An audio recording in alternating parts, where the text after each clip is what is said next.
Jamie, you mentioned about having a couple of your kids who are now have moved along the line and are now playing college ball. I was just curious if you could kind of take a look at what your youth sports experience was like compared to what your kids' youth sports experience was like, and the ways in which you've seen it change. Well, yeah, I mean, I think in today's world, we try to create everything for the kids. We try to create everything.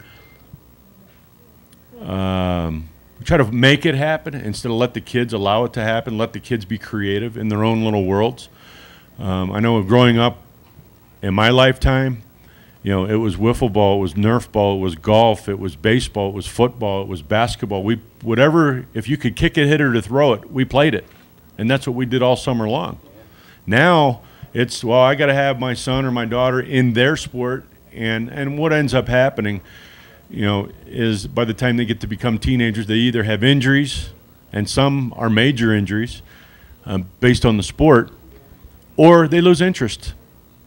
And all of a sudden, now at 14, 15, 16, the parents are upset because their child has lost interest, and because it's been turned into such a job, and it really shouldn't be. You know, your childhood years, your youthful years should be the most fun years of your life. And that's where you learn about yourself.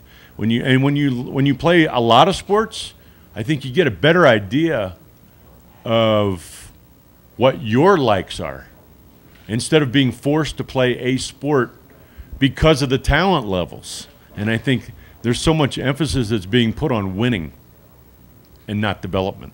And then when I say development, I'm not saying development for a sport. I'm just saying development as a person, mentally and physically. I think your better athletes are better athletes because they've played a lot of sports, and they don't get burnout on their sport. And I see it with my sons who are now in college. You know, they did, in their younger years, they played ice hockey, soccer, basketball, and baseball.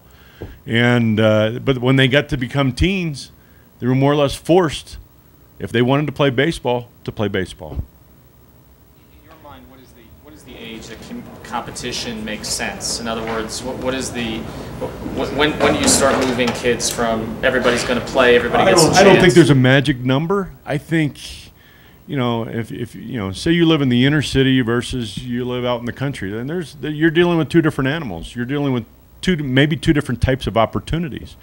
I think it's just, you just get a feel for it. You know, instead of forcing things to happen, you just allow them to happen. And, you know, I think you read your children. I think that where you communicate with your children and just say, hey, how are you liking this opportunity? What, you know, let's have fun with it. But let the kids be kids. We have already had our chances to be kids, you know, as parents. You know, so let the children be children, and let them be kids, and let them grow, and let them try to establish what they want to do. But, you know, and again, the other thing, I grew up in a small town outside of Philadelphia. We were on our bikes. We could ride our bikes and go play all day and come home for lunch or come home for dinner or come home at dark. You know, we don't live in that kind of society anymore, unfortunately. It's pretty difficult to do that everywhere in our country.